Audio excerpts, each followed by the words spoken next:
첫 번째 시작하죠. 30cm 중식도를 들고 활발. 이건 제목만 봐도 섬뜩합니다. 영상으로 만나보시죠. 자, 한 마트 앞에 어슬렁거리는 저 남성 주목해 주시죠. 자, 가게 사장님 도망치듯 저렇게 나옵니다. 왜냐? 바로 흉기를 들고 사람들에게 저렇게 묻지마 위협한 저 동그라미 속 남성 때문입니다. 예. 자, 험한 꼴 볼까봐 살인범들 자리를 막 뜨는데, 자, 남성 역시 어디론가 사라졌어요. 자, 신고받고 출동한 경찰 예상 도주를 순찰한 끝에 저렇게 잡았다. 이놈 16분 만에 잡았다는 거 아닙니까?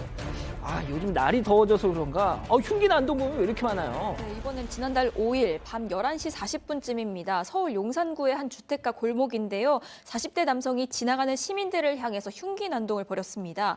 이 남성이 갖고 있던 건 벽돌보다 긴 30cm 길이나 되는 중식도였습니다. 마트 주인이 도망가니까 마트 안에 있던 상품을 이 중식도로 내리치기까지 했다고 합니다. 이렇게 20분 정도 골목을 돌아다니면서 사람들을 위협했고요. 차량이 경적을 울리면 달려들기도 했습니다. 결국 신고받고 출동한 경찰에 의해서 16분 만에 검거가 됐는데, 해당 남성은 조사 결과 골목 인근 고시원에 거주하고 있었습니다. 술에 취한 상태로 집에서 쓰고 있던 이 중식도를 갖고 나와서 이런 일을 벌인 걸로 조사가 됐습니다. 경찰은 이 남성을 특수협박 및 특수재물손괴 혐의로 검찰에 넘겼습니다. 진짜 사방이 지뢰 밭입니다. 자, 두 번째 이어가죠. 해롱해롱 차량 절도까지. 자, 사방 가족께서 직접 제보해 주신 영상 만나보시죠. 자, 남성 2명 주차장 어슬렁 거리는데요. 잠시 후에 저 빨간 티 주목해 주시죠. 자, 주차된 차에 올라탑니다. 예, 바로 차량 절도범이었습니다. 후진해서 차를 빼는가 싶더니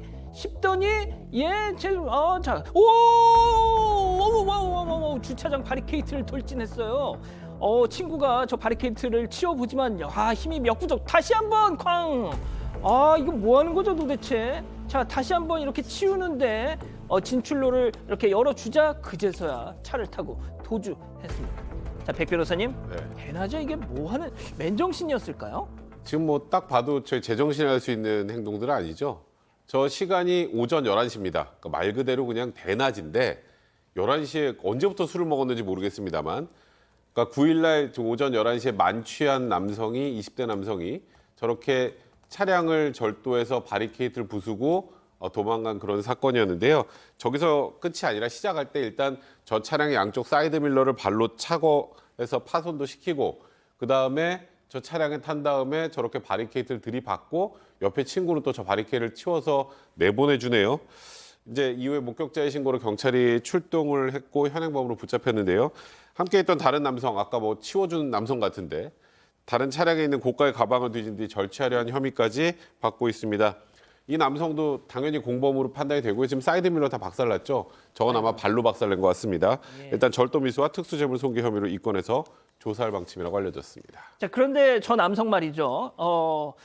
피해 차주랑 그 전에 한 차례 시비가 좀 있었다고요? 네네. 사실 주차하기 전에 골목길에서 서행을 해서 운전을 하고 있는데 술에 취한 사람이 툭툭 걸어오더니 부딪히려고 했다라는 거예요. 그래서 차주 입장에서는 이거 고의로 부딪히는 보험사고 아니냐라고 생각하고 왔는데, 그로부터 조금 이제 지나니까 그 주차했는 장소까지 따라와서 왜 차로 나를 치려했느냐라고 횡설수설을 하고 시비 걸지 말라고 이야기를 했는데 20분 후에 와보니 차량이 저렇게 사라진 상태였다. 이 가해 남성 운전했는 사람이죠. 절도, 특수재물죄, 음주운전, 사고 미조치 등으로 혐의로 구속되어서 지금 있다라고 합니다.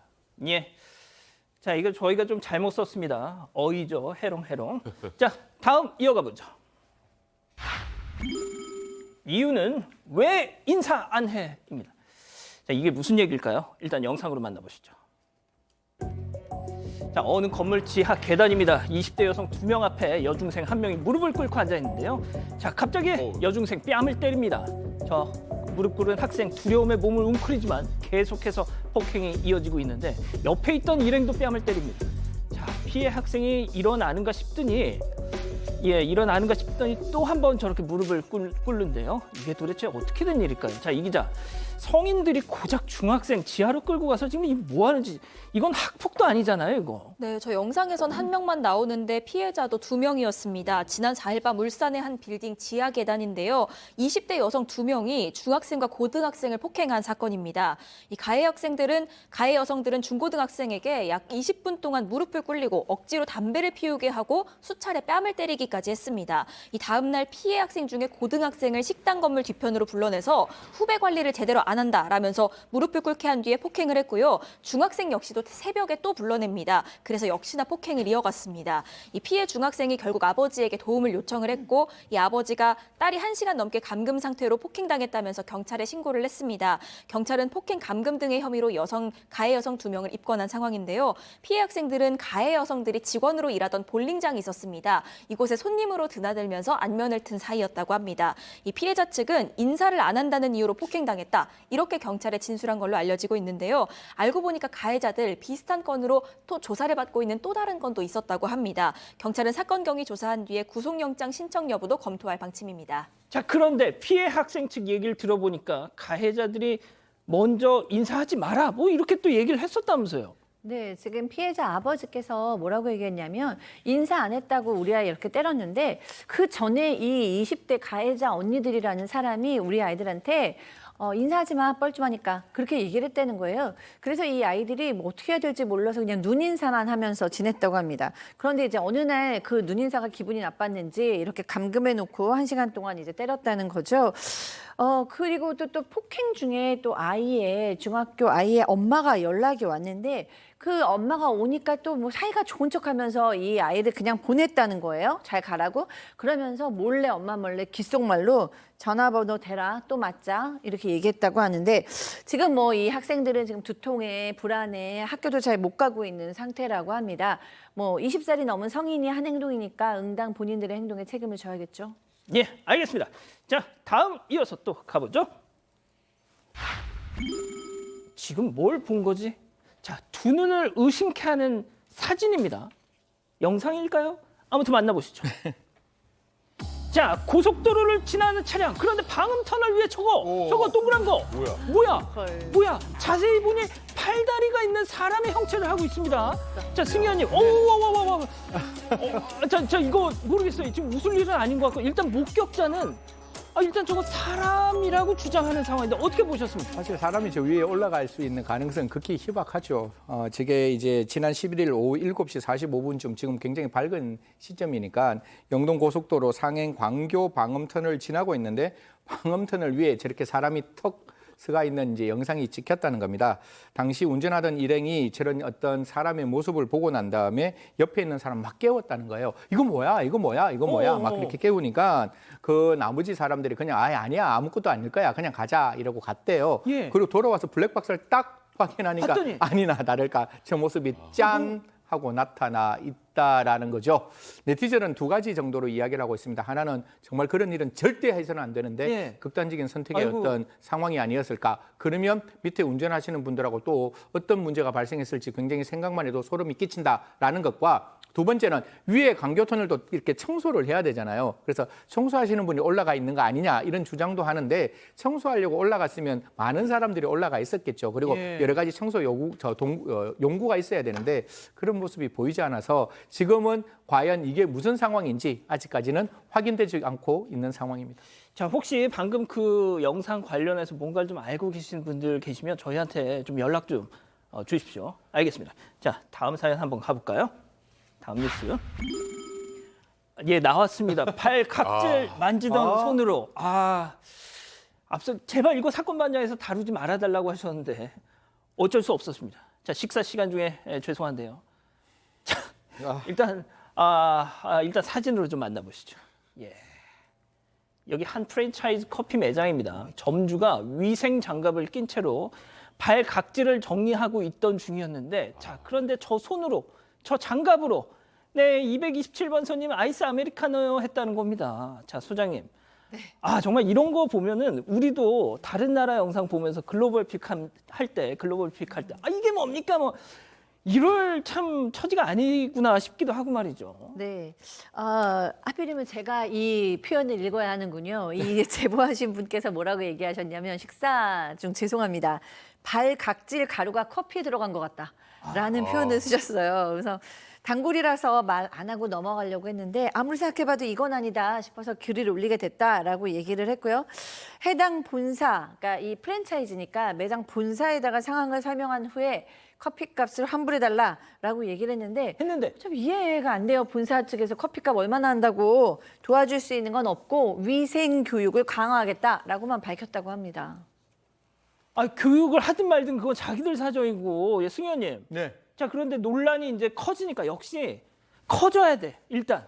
자, 그러니까 다시 또 얘기가 나왔어요. 뭐 사과문, 그러니까 저는 언제나 말씀드리는데 국민들이 먹는 음식에 대해서 어떤 논란이 일고 난 다음에 사과문을 낸다는 게 저는 조금 부적절하다라고 생각하는데요. 이 프랜차이즈 뭐 사실 뭐 많은 분들이 알고 계시겠지만 그냥 명칭은 조금 생략하도록 하겠습니다. 공식 홈페이지를 통해서 이런 이야기를 했습니다. 해당 문제가 발생한 매장에 대해서는 위생 관리 교육을 정확하게 하기로 했다. 피해 입으신 고객의 사과의 말씀을 드리며 후속 조치도 철저하게 하겠다. 이런 얘기가 나왔는데요.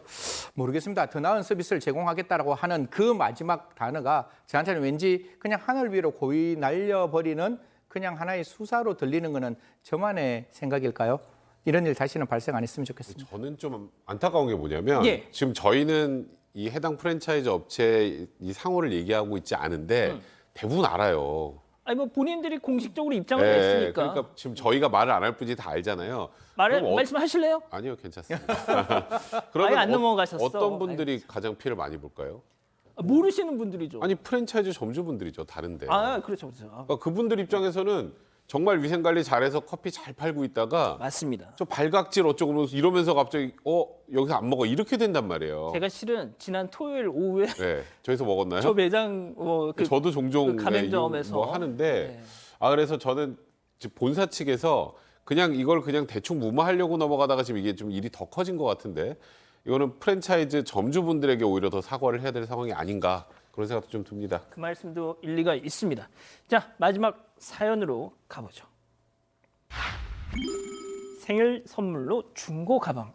일단 제목만 딱 들어도 뭔가 감이 확 옵니다. 네, 생일 선물을 중고로 산 남편한테 서운하다는 아내의 사연입니다. 아내 생일을 맞아서 남편은 선물 고민을 하고 있었는데 중고거래 앱에서 우연히 명품 가방 하나가 올라온 걸 확인을 한 겁니다. 아내가 마음에 안 드는지 2번 들고 다니곤 안 쓰는데요. 상태도 멀쩡한데 돈이 급해서 원가보다 30% 싸게 판매합니다. 이런 내용이었습니다. 그런데 마침 이 가방이 아내가 좋아하는 브랜드, 갖고 싶다던 제품이었던 겁니다.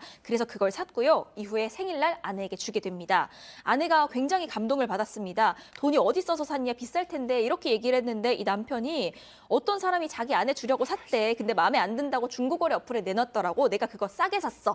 라고 아주 눈치 없이 자랑을 한 겁니다. 그러니까 아내는 기분이 확 상한 것 같습니다. 누가 생일 선물을 중고로 살 생각을 하냐면서 화를 냈다는데 남편이 봐도 아내가 봐도 하자 없이 깔끔한 거의 새 상품은 맞다고 합니다. 그럼에도 아내는 이렇게 된 이상 속상하다는데 자신이 속 좁은 거냐면서 사연을 올렸습니다. 그렇군요. 자, 기다리고 기다리셨던 푸처 핸즈업 타임 JTBC 뉴스 채널과 사건 반장 독립 채널 동시에 유튜브에서 방송되고 있습니다. 우리 가족 여러분들도 채팅창에 X로 함께 참여해 보시죠. 먼저 아내입니다. 오빠, 성문이 오빠, 너 진짜 한 대 맞고 싶니? 아니 평소엔 거짓말 밥 먹듯이 잘하더니 왜 이럴 땐 또 쓸데없이 해맑아? 나도 속아 넘어가줄 마음의 준비 다 돼 있었단 말이야. 극혐, 너 수염 다 뽑아버릴 거야 동그라미. 진짜 동그라미. 진짜. 이런 재미없는데. 자, 다음 남편 얘기도 들어보세요. 와, 진짜 대박. 선영아, 꼬맹아, 너 진짜 실망이다. 내가 당근에서 이거 사려고 판매자한테 얼마나 싹싹 빌었는지 알아? 딱 봐도 거의 새 건데 뭐? 고맙다는 말은 못할 망정 수염을 뽑아? 야, 내가 하고 다닐 거야, X. 이거는 요건 쉽지 않네요. 이거 일단 승현님부터 들어볼게요. 아니 선물은 그 사람의 마음이잖아요. 딴 사람이 쓰는 게 나쁘다는 게 아니라 그 중고는 자기가 쓰세요. 그리고 부인한테 선물할 때는 진짜 소중하게 정말 자기가 하루에 10,000원씩 20,000원씩 모아서 그 선물하는 겁니다. 절대로 남이 썼던 물건 저는 모르겠습니다. 저희 집사람이 저한테 했다면 저는 굉장히 화냈을 겁니다. 그리고 1년 동안 적어도 집사람 얼굴 안 봤다라는 생각이 듭니다. 그 정도로? 너무 세게만. 너무 가는데요. 예, 너무 가세요. 예, 네. 소장님. 네. 일단 기분 나쁘죠. 왜냐하면 아무리 뭐 비싸고 안 비싸고 떠나서 생일 선물을 일단 마음이 1번이죠. 가격이나 브랜드가 1번이 아니, 아니기 중고가 때문에. 어때서? 아이고. 아니 근데 예를 들어서 제가 너무 갖고 싶은 가방이 있는데 그게 너무 비싸요. 그래서 내가 못 사고 있어. 못 사. 근데 이제 저희 남편하고 저는 오래 살았으니까 나 그거 당근에서 봤는데 그거 살줄까? 이렇게 물어봤으면 예. 아 그래 그럼 좋아. 그럼 돈으로 줘. 내가 살게. 이렇게 해가지고 서로 타협이 되면 괜찮아요. 근데 그게 아니라 막 새 건 척하고 딱 가져서 중고야라고 얘기하면 일단 마음이 뭐 다른 걸 떠나서 생일날 중고 받고 싶은 사람 누가 있어요? 아, 자, 백 변호사님. 사실은 물어봤어요. 아니, 잠깐 좀 들어봐줘. 알았어. 들어볼게요. 진짜 새 거 같은 중고. 말은 중고인데 진짜 새 거야. 안 돼, 안 돼. 아, 진짜요? 이러도 안 됩니다. 이거. 그러니까 이거를 이 남편이 정말 완전 범죄를 하든가. 아예 처음부터 얘기하지 않고 그냥 새 거 산 것처럼 잘 포장해서 아내가 사실 저는 그것도 안 된다고 생각을 하는데 그랬다면 넘어갈 수 있는데 그러니까 저는 이 아내분이 오히려 남편이 너무 해맑아서 고민이신 것 같아요. 그냥 이게 남편이 전혀 지금 잘못됐다는 생각 안 하고 있다는 것 자체에 본인이 더 지금 자괴감을 느끼시는 것 같은데 저는 아까 박상희 소장 말에 전적으로 동감하는 게 아내가 이걸 너무 갖고 싶어 하는데 내가 우연히 이걸 찾았어요. 예. 그럼 이거 혹시 생일 선물로 이거 해줄까? 내가 새 거 살 돈은 안 되고 이거 어때? 해서 노 하면 어쩔 수 없는 거고 예스 하면 가면 돼요. 근데 이거를 전혀 말도 없이 사실 생일 선물 같은 경우는 중고로 해주면 그건 받는 사람이 너무 불편할 수 있거든요. 그래서 저는 이 가격보다 조금 싼 브랜드의 가방을 새 걸 사줬으면 아내가 훨씬 좋아했을 것이다 생각합니다. 자, 근데 메이님이 뭐라고 하셨냐면, 아니 그래도 아내 생일 기억하는 게 어디야? 뭐, 호박 날라리가 났어 아주 그냥 이렇게. 졌습니다. 졌어요. 맞습니다. 예. 네, 그런 분들 정말 많으셨어요. OGH님도 엊그제 생일인데 쇼핑백도 못 받았다. 그래서 난 X 이렇게 말씀을 하셨더라고요. 김일주님은 그냥 오다 주었어. 그랬어야죠. 말씀하셨고요. 연인니니님 굳이 이야기를 왜 했을까요? 그냥 주지. 널 기쁨묵님 남편분 다시 중고로 팔고 새 상품 사주세요. 그래야 평생이 편해집니다. 하셨습니다. 그런데 아는 한 외동TV님은 그래도 신경 써서 검색해서 알아보고 구매해준 게 어디냐라고도 말씀해 주셨습니다. 그러니까요. 가족 여러분, 잊지 마시고 구독과 좋아요 알림 설정 여기. 여기.